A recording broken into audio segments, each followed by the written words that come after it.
Assalamualaikum warahmatullahi wabarakatuh.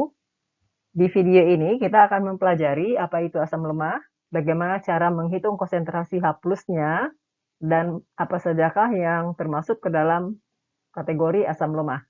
Selamat mengikuti. Asam lemah adalah asam yang terionisasi sebagian di dalam air. Karena mengalami ionisasi sebagian di dalam air, maka asam lemah mempunyai derajat ionisasi besar dari 0, kecil dari 1. Beberapa contoh asam lemah diantaranya HF, asam fluorida, CH3COOH, asam asetat atau yang dikenal dengan nama cuka dapur, H3PO4, asam fosfat yang digunakan sebagai bahan dasar pembuatan pupuk fosfat, H2CO3, asam karbonat, ini digunakan sebagai bahan tambahan dalam minuman berkarbonasi untuk menghasilkan gas seperti Fanta dan Sprite. Kemudian HCN, yaitu asam sianida. Bagaimana cara menghitung konsentrasi ion H+ atau menghitung pH pada larutan asam lemah? Pada larutan asam lemah, karena mengalami ionisasi sebagian, maka konsentrasi H+ yang dihasilkan tergantung kepada derajat ionisasinya atau alfanya. Nah, kita ingat pada pelajaran sebelumnya bahwa alfa itu sama dengan mol zat terion atau mol zat yang terurai per mol mula-mula. Berarti mol yang terion sama dengan alfa dikali mol mula-mula. Nah, dengan menggunakan rumus ini, kita hitung atau kita bisa menghitung konsentrasi H plusnya. Misalnya, asam lemahnya adalah CH3COOH, terion membentuk, misalnya, asam lemah CH3COOH, terion menghasilkan CH3COO- ditambah H+. Misalkan, konsentrasi CH3COOH awalnya adalah Ma. Ma ini singkatan dari molaritas asam. Maka konsentrasi CH3COO-nya adalah alfa dikali Ma. Dan konsentrasi ion H plusnya adalah alfa dikali Ma. Artinya alfa dikali dengan konsentrasi asam mula-mula. Jadi, konsentrasi H plus untuk asam lemah dapat dihitung menggunakan rumus alfa dikali Ma. Alfa adalah derajat ionisasi, sedangkan Ma adalah molaritas dari asam mula-mula. Mari kita lihat reaksi penguraian asam Ha membentuk kesetimbangan menghasilkan amin ditambah H+. Karena reaksi ini reaksi kesetimbangan, maka tentu dia punya tetapan kesetimbangan. Jadi, K sama dengan konsentrasi amin kali dengan konsentrasi H+, dibagi dengan konsentrasi asam Ha mula-mula. K-nya ini dilambangkan dengan Ka karena ini adalah reaksi kesetimbangan asam. Jadi K-nya, Ka artinya tetapan kesetimbangan asam. Nah, dari rumus tetapan kesetimbangan asam ini, kita bisa melihat bahwa jika makin besar amin dan H+ yang dihasilkan, artinya semakin banyak asam Ha yang terurai, maka harga Ka akan semakin besar. Jadi, makin besar harga Ka, berarti sifat asamnya ini akan semakin kuat. Kita lanjutkan. Ha terion membentuk kesetimbangan menghasilkan amin ditambah H+. Kita buat tabel kesetimbangannya. Ingat pelajaran kesetimbangan, ada mula-mula, bereaksi, sisa, setimbang. Jika Ha mula-mula adalah Ma, yaitu molaritas asam, maka Ha yang terurai atau yang bereaksi adalah alfa kali Ma, amin yang dihasilkan alfa kali Ma, dan H+ yang dihasilkan juga alfa kali Ma.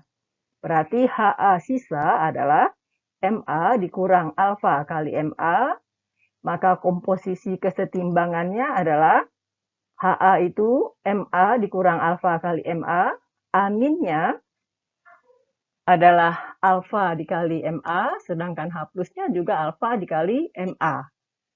Nah, Ma dikurang alfa dikali Ma, ini penulisannya bisa disederhanakan, yaitu Ma kali 1 dikurang alfa. Kita masukkan angka ini ke rumus tetapan kesetimbangan yang tadi sudah kita buat.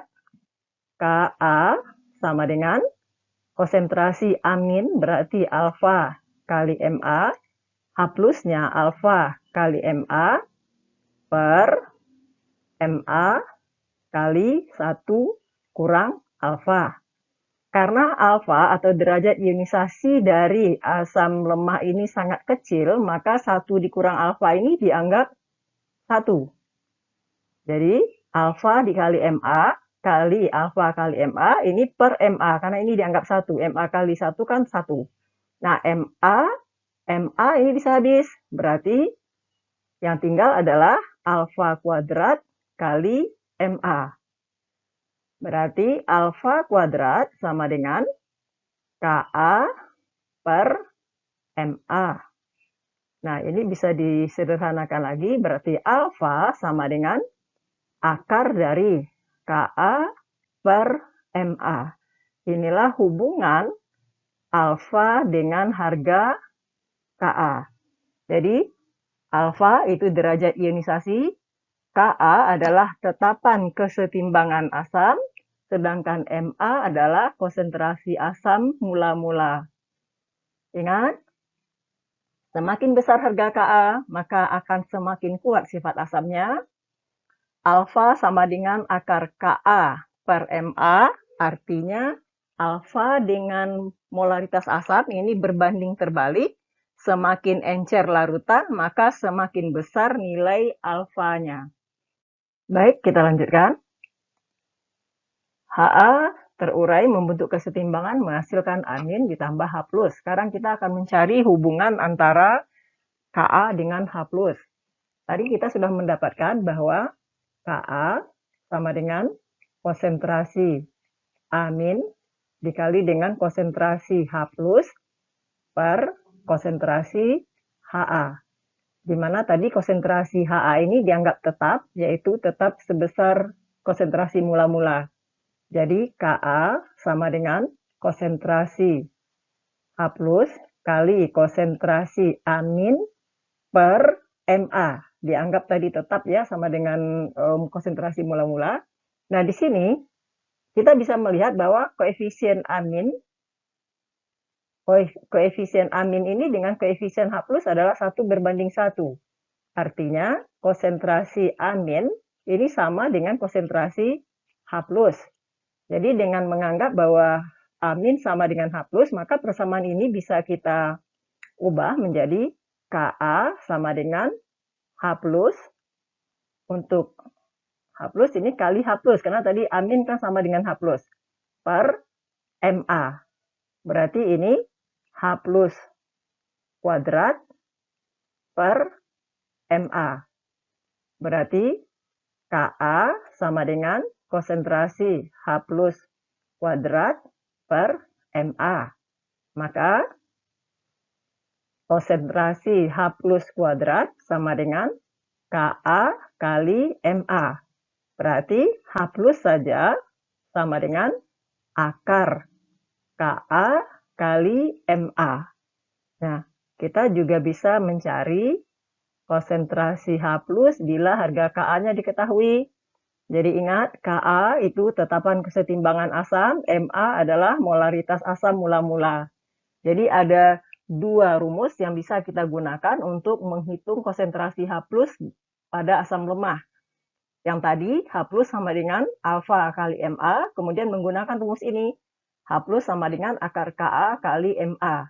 Lalu, yang satu lagi tadi hubungan Ka dengan alfa, yaitu alfa sama dengan akar Ka per Ma. Untuk asam lemah poliprotik atau yang bervalensi lebih dari 1, seperti misalnya di sini adalah H2S, proses ionisasinya atau proses penguraian pelepasan ion H+-nya ini sebenarnya melalui 2 tahap. Tidak langsung menjadi 2H+ ditambah S-2 begitu. Tapi melalui 2 tahap. Tahap yang pertama yaitu H2S terion menghasilkan H+ ditambah HS-. Nah, untuk reaksi yang pertama, tetapan kesetimbangannya ini dinamakan dengan Ka1 sama dengan konsentrasi H+ dikali dengan konsentrasi HS- per konsentrasi H2S mula-mula. Ini harganya adalah 8,9 kali 10 pangkat min 8. Nah, untuk tahap kedua, reaksi penguraiannya adalah HS- yang terbentuk dari reaksi penguraian tahap 1 terion menghasilkan H+ tambah S-. Berarti di sini Ka-nya adalah Ka yang kedua, yaitu konsentrasi H+ kali konsentrasi S- 2 per konsentrasi HS-. Nah, ini harganya adalah 1,2 kali 10 pangkat min 13. Nah, kalau kita lihat di sini, Ka1 dibanding Ka2 itu jauh lebih kecil Ka2, dan kalau dia 3, bervalensi 3, maka Ka3-nya akan jauh lebih kecil lagi. Nah, untuk ini, di dalam penghitungan pH, maka yang digunakan adalah Ka1. Jadi Ka2 ini begitu kecilnya, ini bisa diabaikan sehingga H+-nya ini sama dengan akar Ka kali Ma, rumus yang tadi. Nah, Ka ini diambil dari Ka1.